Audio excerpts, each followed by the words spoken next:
Stalin ने क्या कहा था कि शांति क्या है? युद्ध की तैयारी करने का समय। और हिटलर ने कहा था कि मैंने कब कहा मैं युद्ध शुरू करना चाहता हूं। युद्ध खत्म ही नहीं हुआ।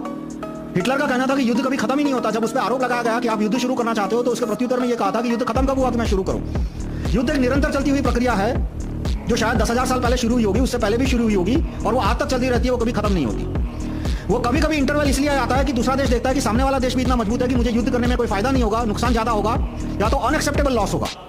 मिलिट्री की ये टर्म होती है एक्सेप्टेबल लॉस और अनएक्सेप्टेबल लॉस, कि मुझे इतना नुकसान होगा इसलिए मैं युद्ध नहीं करना चाहता। लेकिन जब दूसरे देश को लगे कि ये लॉस जो होगा वो एक्सेप्टेबल लॉस है, तो वो दूसरे को मजबूत देश होता है, वो कमजोर देश को खा जाता है। No mercy no exception.